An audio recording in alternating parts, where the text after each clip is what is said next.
Hello everyone, RagingRaptor here and welcome to a new first impression video. And today it is the Rinocharontes turn, the new tier 10 Italian heavy tank which just have been released to the common test first iteration, which is also now live so you can test it for yourself. Now the biggest gimmick about this Italian tier 10 heavy tank is its 127mm improved auto reloading gun. And let's just talk about it, you know? With this equipment which I'm having right now, with which is vents, stabilizer and IRM, I get a DPM of 2090. I have almost 18 seconds reload time for the first round, 15.2 seconds for the second, and almost 14 seconds for the last round, totaling in a complete reload of the whole clip of 47.2 seconds. The gun traverse speed is actually fairly quick. You have 10 degrees of gun depression, which is great to use. You have rather quick aim time of 1.7 seconds and pretty good accuracy for a heavy tank, 0.29. Yeah, the issue doesn't really lie on the paper stats because they're actually very good. 268mm of base penetration on an APCR round, and it is lightning fast, 1452 meters per second. The premium round, I didn't really use it yet. 325mm of pen, that's okay. But 756 meters per second velocity, that is very slow. Like, that is awfully slow. We might even can do a little bit of an experiment and compare it to a specific tier 6 favorite, you know? It is not as slow as the KV2, but it's getting rather close to that speed. So yeah, shooting and even trying to hit anything with the heat round on distance, good luck boys, good freaking luck.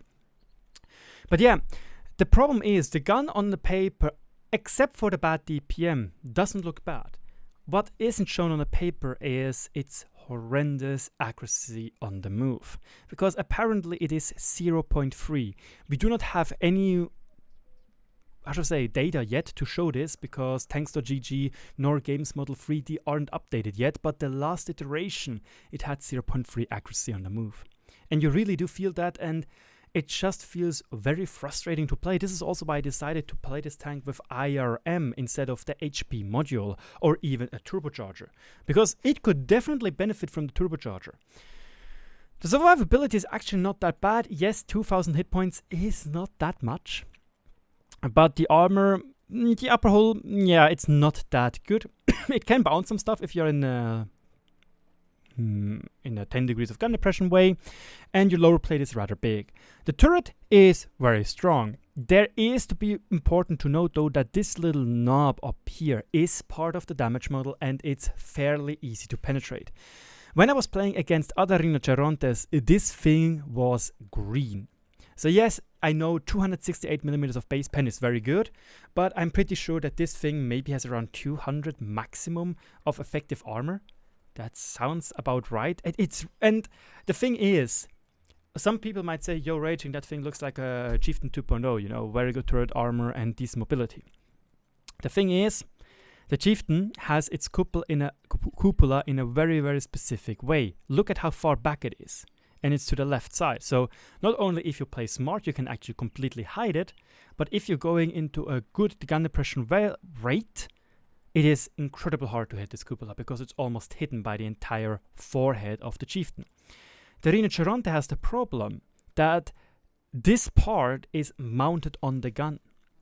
This whole section elevates up and down. As you can see, here is the elevation point, meaning that you can never truly hide this knob, meaning you will always be able to hit it. Which is kind of interesting when you imagine that the other Italian heavies don't really have cupolas, you know. This one doesn't really have a cupola. The Bisonto doesn't really have a cupola, you know. But the tier 10 tank actually has a cupola-like weak spot. Nevertheless, the armor is still very good. You can also, at least it looked like you could potentially really decently side scrape. I was able to bounce some rounds in the side. And for people wondering, I played now 8 games. I know it's not that much, and my DPG is not that good. But yeah, I'm a little bit on a time constraint because of my finals. Mobility-wise here, I don't know. The 40 kph top speed is okay. The 12 kph reverse speed is not okay. It's very slow. The 15 HP per ton ratio, that is alright. But the tier 8 tank, it just feels better because you have 5 kph better top speed. even though you have slightly worse overall power to weight ratio. But the 5 kph top speed nerf or lack of it, you really do feel that, and you really do feel that it's lacking and you're missing that top speed, especially when the tier 9 tank has the same amount of fuel range as the tier 10 tank, 390 to precise. And you can see with a good crew, with Maggiore Baboon inside, which has Brothers in Arms, situational awareness, as well as recon skilled, you can get 451 meters of fuel range with rations.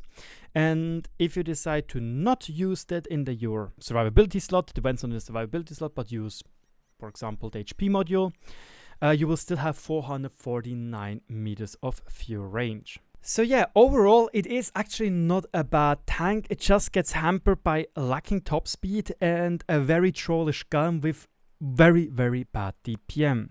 Like, I just want to show this to you. This thing is a tier 8 tank. It has 1963 DPM without rations. So yeah, look, let's just put in rations. 2048. Okay, we still are not finished. We gotta put that here to make it roughly consistent. 2056 DPM on a tier 8, when a tier 10 has 2090. And funny story, the tier 9 has actually more DPM with a more consistent gun, because it's a 400 alpha gun and not 490. So I am really not like, and the fact that it has such bad gun handling on the move, like, yes, it has amazing quick aim time and very good accuracy, but my god, the accuracy on the move just feels bad, really, really bad. You really do have to aim fully, and this is just for 60%. So if you want to fully aim, you have to stay still for around 3 seconds. And the last thing, which is actually very frustrating, and that might be a problem which we don't have anymore in half a year, but the crew layout is actually very bad. Your commander now also is your loader, as is your gunner is also loader. Where meanwhile on the tier 8, the tier 7, the tier 8, the tier 8 premium, the tier 9, you have a loader, a separate loader, you have a gunner, you have a driver, and your command, which is also the radio operator. So it's kind of, for consistency wise, it's not that nice, even though it makes sense. As you can see, we have here a person. It looks like we have here the gunner, we have here the commander, because this looks like a commander optics right there, and we have the driver in the middle. So it does look like there are only 5 people in it, so 3 people in it. So it makes sense, because everything back here is reserved for the auto reloading mechanism and probably the ammo storage. Most likely the rounds are just like slapped in here in this situation, as you would see on an Abrams tank. Now, I'd say let's just jump into a game I had, which was also the best game I had, which shows you the strengths of this vehicle, but also a little bit the weaknesses of this vehicle. So as you can see, it is on the Sand River map. We are in a tier 10 only game with luckily only 1 RD, 4 Rinocharontes in each team. I can quickly show this to like that. And yeah, you can see the acceleration isn't that great. It feels slow, it feels sluggish, and I am personally a big fan of that. And just look at how huge that aim circle is. That is at full speed, and seriously, you could put 2 mouses in there, 2 Mäuse in there, and you still wouldn't hit. What I do like is the new improved sounds for this auto reloading mechanism.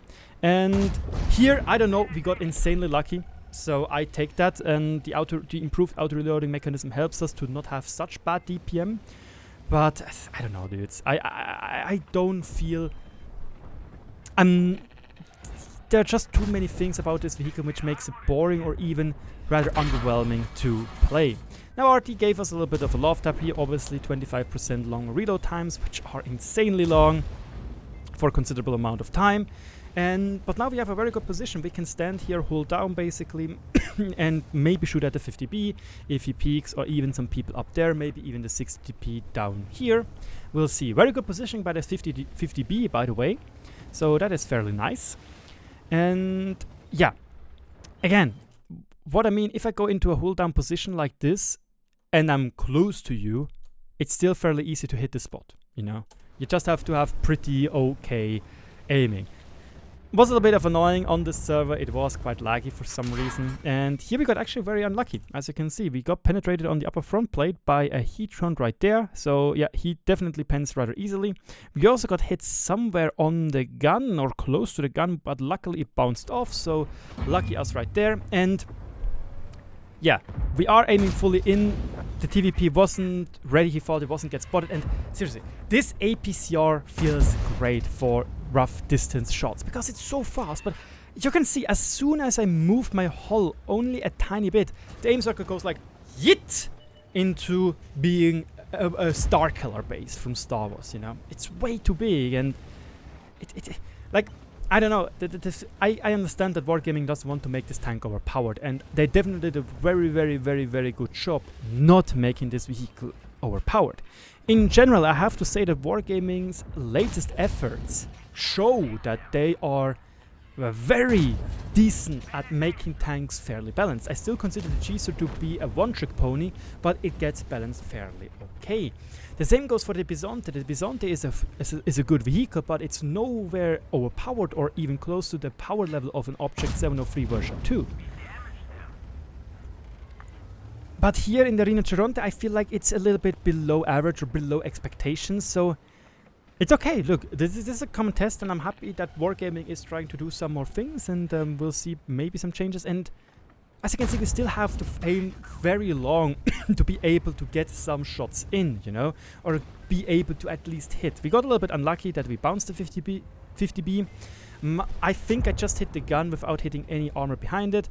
But again, it just feels nice when you have such quick APCR runs. And you can see they fly flat. They don't make a little thing above. They just fly flat into the face of the enemy. So the gun really does feel in that regard very good. But I don't know, you have worse DPM the tier 9 tank. So in that regard, I would actually love to see if Wargaming could give us an option, you know. Why not give us two different options for guns? Maybe a 120mm gun with 400 alpha like the tier 9 vehicle has, with comparable penetration rates as the tier 10 gun has right here.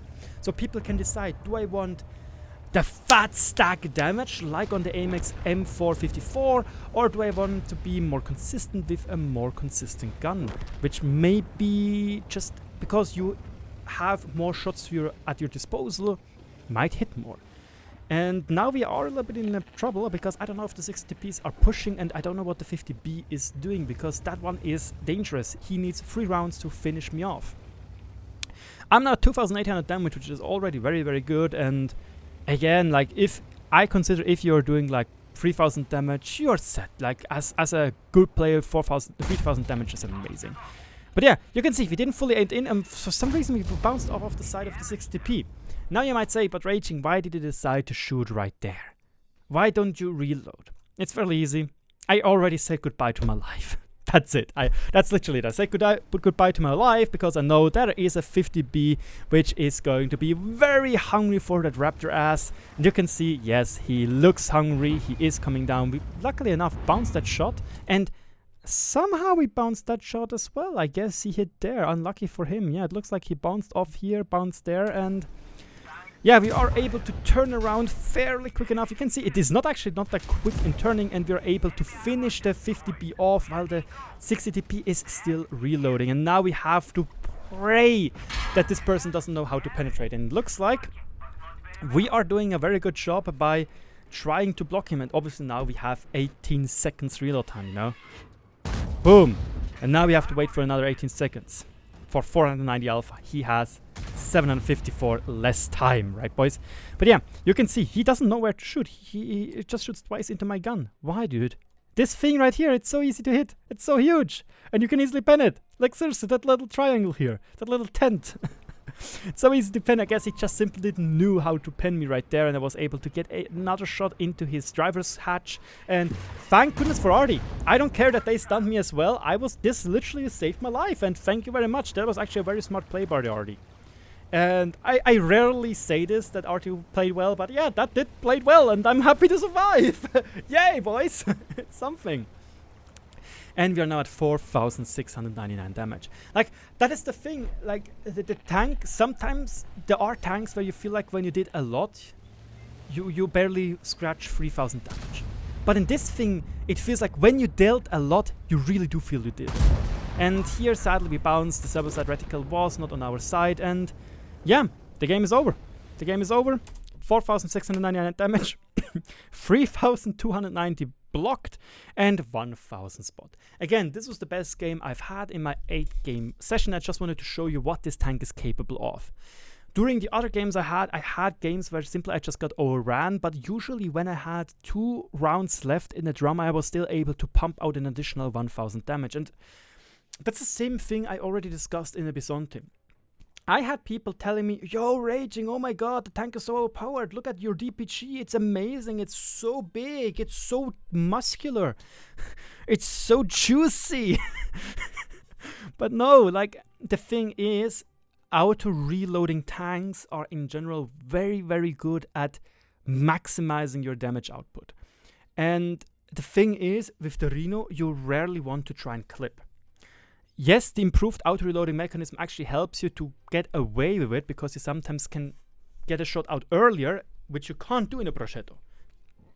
Simply won't work for the medium tanks. Here it does, and it's a very nice addition, especially when you have so long reload times. However, usually you will get the most amount of damage at the end of the game when you are able to clip like a half HP target or something like that, and this bloats your DPG. Like, for example, when you look at the DPG of a chieftain which has like a person which has 3,400 damage, it's much more impressive that they have 3,400 damage than it is in the Rinoceronte. Because the Rinoceronte, even though the tank is much, much worse, in the chieftain you have to be consistent to get a high DPG. In the Rinoceronte, you just have to be a little bit lucky to, at the end of the game, get this damage out. And that is why I simply don't feel like, that is why I feel that the DPG numbers on an auto-reloading Italian heavy tank are a little bit misleading, you know?